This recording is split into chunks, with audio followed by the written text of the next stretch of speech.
Movie की शुरुआत 1936 के समय से होती है, जब एक एक्सप्लोरेशन पार्टी दक्षिण अमेरिका के घने जंगल में किसी चीज की खोज कर रहे होते हैं। पर जब उनका लीडर मैप चेक करने के लिए थोड़ी देर के लिए रुकता है तो उनका ही एक साथी अपने ही लीडर की जान लेने पड़ता है। पर उसे खबर नहीं कि वो doctor Henry AKA. Indiana Jones एक आर्कियोलॉजिस्ट है जो अपने चाबुक की स्किल्स के लिए प्रसिद्ध है, जो पूरे दुनिया में छिपे प्राचीन खजाने की तलाश में निकले हैं। इसे जैसे ही उन्हें गन पॉइंट की आवाज सुनाई पड़ती है वो अपने चाबुक से उसे निहत्था कर देते हैं और वो बेचारा डर के मारे ही भाग पड़ता है, जिससे कम से कम उसके दूसरे साथी को समझ जाता है कि इंडियाना जोन्स आखिर चीज क्या है। जोन्स यहाँ भी एक मूल्यवान प्रतिमा के खोज में निकला होता है और अंत में वो अपने बचे हुए साथी सपीटों के साथ उस खजाने का खुफिया गुफा ढूंढ निकालता है जहाँ आखिरी बार उसका कॉम्पिटिटर फॉरेस्टर गायब हुआ था। गुफा में एंटर करने के बाद जोन्स को समझ जाता है कि प्राचीन लोगों ने उस मूल्यवान प्रतिमा की रक्षा करने के लिए तरह तरह के जानलेवा जाल बिछा रखे हैं, जिसमें से एक में फंसकर उसका कॉम्पिटिटर फॉरेस्टर मरा मिलता है, यानी कि इसी कारण से वो गायब हो गया था। जोन्स कई जाल्स को पार करते हुए फाइनली एंटी चेम्बर जा पहुंचता है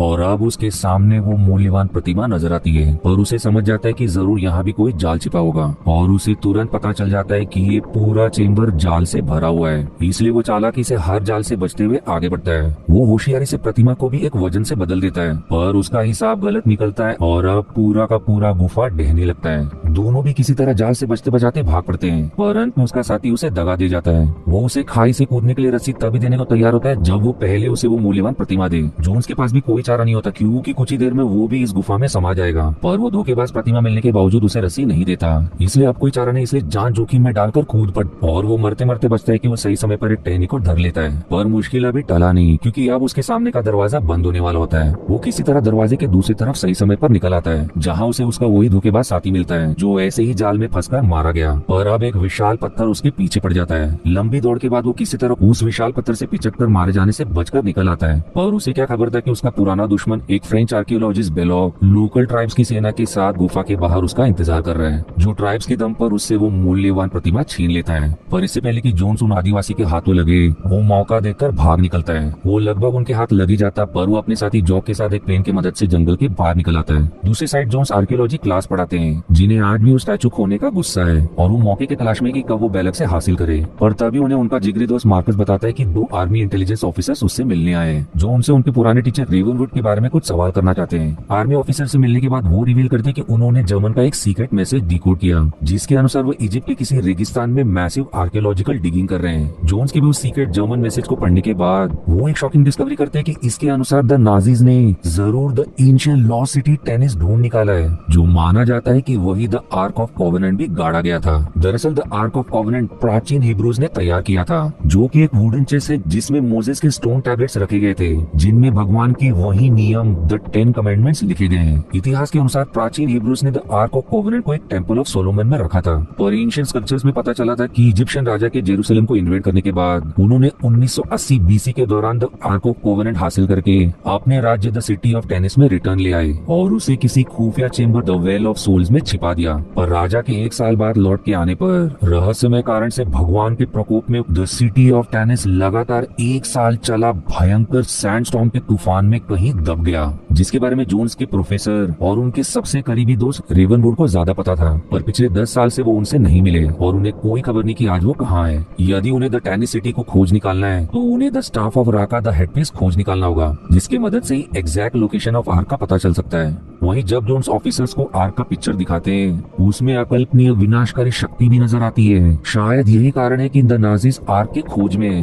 क्योंकि उस चित्र के अनुसार जो भी द आर्क ऑफ कॉवेनेंट अपने साथ कैरी करेगा वो किसी भी युद्ध में इनविंसिबल होगा। ये समझ आने पर आर्मी ऑफिसर्स तुरंत जोन्स को हायर करते हैं जर्मन से पहले द आर्क ऑफ कॉवेनेंट को ढूंढ निकालने के लिए। इसलिए जोन सबसे पहले नेपाल निकल पड़ता है अपनी एक्स गर्लफ्रेंड मेरियान से मिलने के लिए, जो रेवनवुड की बेटी है जिसके पास वही the staff of Raka the headpiece है, क्योंकि वो खुद भी एक फॉर्मर आर्कियोलॉजिस्ट, उसने उसकी खोज की थी। पर जोन्स इस बात से बेखबर है कि एजेंट नाजीज की उस पर नजर बनी हुई है। मेरियन से मिलने पर पहले तो वो उसका मदद करने से इनकार कर देती है क्योंकि उसने बिना किसी कारण से उससे ब्रेकअप कर लिया था, पर अंत में वो उसे कुछ पैसों की लालच और उसके साथ उस खोज में शामिल होने पर ही उसे वो हेडपीस देने के लिए तैयार हो जाती है। पर जोन्स के जाते ही वही नाजी एजेंट टॉड अपने शर्पा एजेंट्स के साथ उसे वो द हेडपीस देने के लिए धमकाने लगता है। पर तब तक जोन्स रिटर्न आ जाता है और अब सभी में द हेडपीस के लिए झड़प हो जाती है, जिसके कारण बार में आग लग जाती है और वो हेडपीस भी आग में जलने लगता है। टॉड मौका देकर हेडपीस अपने कब्जे में लेने की कोशिश करता है, पर उसे उसका हाथ लगाते ही उसका हाथ जल जाता जाता है, जिसके दर्द में वो तुरंत भाग पड़ता है और जोन्स और मेरियन भी मौका देखकर हेडपीस लेकर भाग निकलते हैं। दोनों अब तुरंत इजिप्ट के लिए निकल पड़ते हैं, जहाँ उनकी मुलाकात जोन्स के करीबी दोस्त सलाह से होती है, जो लकली नाजी की एक्सकवेशन में काम कर रहा होता है। इसलिए जोन्स को नाजी की एक्सकवेशन के पूरे डिटेल के बारे में समझ जाता है, जिसमें उसका पुराना दुश्मन फ्रेंच आर्कियोलॉजिस्ट बेलक भी शामिल है, जिसने नाजीज को द लॉस्ट सिटी टेनिस खोजने में मदद की।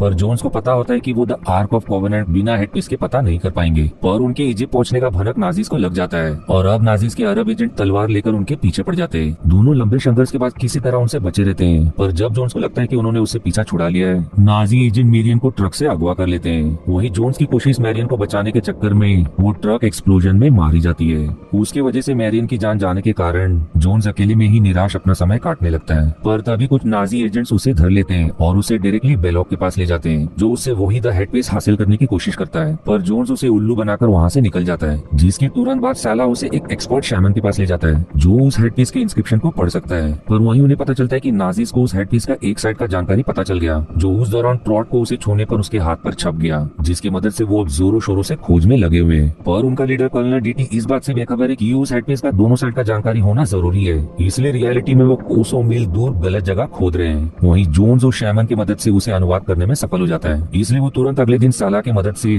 करीबी नाजी एजेंट से बचते हुए उसी अंडरग्राउंड मैप रूम में प्रवेश करता है, जहाँ पे टेनिस सिटी का मिनिएचर वर्जन साफ किया होता है। और अब उस हेडपीस का प्रयोग करके सूरज की किरणें उस पर पड़ने पर उसे द वेल ऑफ सोल्स का एग्जैक्ट लोकेशन का पता चल जाता है। उस गुफा से निकलने के बाद उसे एक और खुश खबर मिलती है कि मैरियन अब भी जिंदा है और वो उनके कैद में है। वो उसे बचाने की सोचता है, पर फिर उसे याद आता है कि उन्हें इससे पता चल जाएगा कि जोन्स यहाँ आया था, इसलिए अभी के लिए उसे वहीं छोड़कर वो खुद अकेले खोज में जाने का तय करता है। और कुछ देर बाद कुछ मजदूर और सलाह की मदद से उस जगह को खोदने लगता है। पर सबसे हैरानी की बात कि शाम ढलते ही वो लोग रेगिस्तान में होने के बावजूद अब मदर नेचर का प्रभाव एकदम बदलने लगता है। जैसे जैसे उनकी खुदाई आगे बढ़ते जाती है, वैसे ही बादल और गरजने लगते हैं, पर वो सभी बिना रुके अपना काम जारी रखते हैं और भाग्य से द वेल ऑफ सोल्स का चेंबर खोज निकालते हैं। पर लाखों में सांप द वेल ऑफ सोल्स की रक्षा कर रहे होते हैं, जिससे उसे सबसे ज्यादा घिन आती है। पर उसके पास और कोई चारा भी नहीं है, इसलिए फूक फूक कर अपना कदम रखता है और आग की मदद से रास्ता साफ करने के बाद उसका दोस्त सला भी खोज में शामिल हो जाता है और उनके सामने अब तक की दुनिया की सबसे बड़ी खोज नजर आती है। उस जाइगेंटिक पत्थर को हटाने के बाद उन्हें finally the arc of covenant हासिल हो जाता है। पर इससे पहले कि वो उसे अपने लिए लेकर भागे,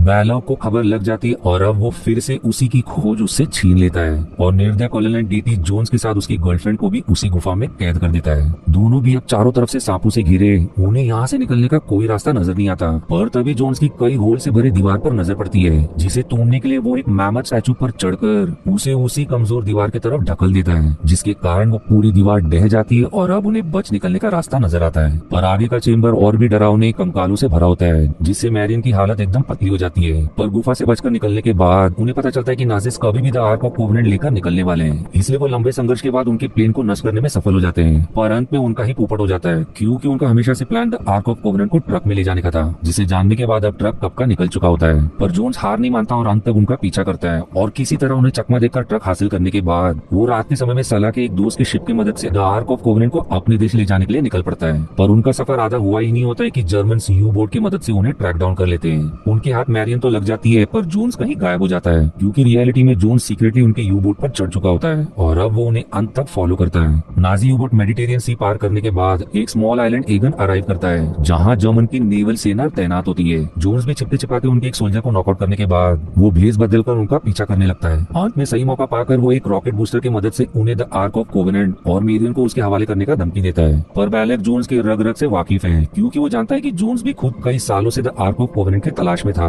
और वो भी उतना ही उत्सुक है जानने के लिए कि आखिर उसमें ऐसा सुपरनैचुरल क्या छिपा है। इसलिए उसके हथियार डालते ही नाजी उसे अपने कब्जे में ले लेते हैं। बैलेक अब जेरूसलम के प्रथा के साथ द आर्क ऑफ कोवेनेंट को पहली बार खोलने पड़ता है। वहीं दूसरी तरफ जोन्स और मेरियन को एक कोने में बांध दिया होता है। पर आर्क के खुलते उन्हें मोसेस के स्टोन टैबलेट्स अब रेत में बदल गए मिलते हैं और उन्होंने बहुत जल्दी ही निर्णय ले लिया होता है और वहीं वो द आर्क की शक्ति को कम आंकने की गलती कर बैठते हैं, क्योंकि अब अचानक में ही सारे इलेक्ट्रॉनिक डिवाइसेस चकनाचूर होने लगते हैं और देखते ही देखते आर्क से हजारों में स्पिरिट्स निकल कर आने लगते हैं, जो चारों तरफ से सैनिकों को घेर लेते हैं। सभी एकदम बेखबर कि आखिर हो क्या रहा है। देखते ही देखते अब वो सारे स्पिरिट्स जैसे शैतान में बदल जाते हैं और अब द आर्क से चिंगारी पैदा होने लगता है, जो सभी को चीरते हुए उन्हें बेदर्द मौत देती है। जोन्स तुरंत मेरियन को आंखें बंद करने को कहता है, क्योंकि यही एक चारा है उनसे बचने के लिए, जो काम करते नजर आता है, क्योंकि सभी की पिघल कर जान निकल जाने के बाद अब वो चिंगारी एक आग का रूप ले लेती है और पूरे जगह को निगल लेती है, जिसके तुरंत बाद वो एनर्जी सारे स्पिरिट्स को लेकर आसमान में जाकर टकरा जाती है, जिसके कारण आसमान में किसी कारण से छेद बन जाता है। और फिर एक और चमत्कार, वो एनर्जी फिर से द आर्क ऑफ कोवेनेंट में लौट जाता है, पर भाग्य से दोनों भी बच जाते हैं। और अब मूवी एक हफ्ते बाद उन्हीं आर्मी ऑफिसर्स की तरफ मुड़ जाती है, जो जोन्स को बधाई देते कि उन्होंने इतने बड़े मिशन को अंजाम दिया, पर वो ये बताने से इनकार कर देते कि उन्होंने द आर्क ऑफ कोवेनेंट को कहाँ ठिकाने लगाया है। और मूवी के अंत में दिखाया जाता है कि उसे किसी बॉक्स में सील करके किसी सीक्रेट फैसिलिटी में रख दिया गया है।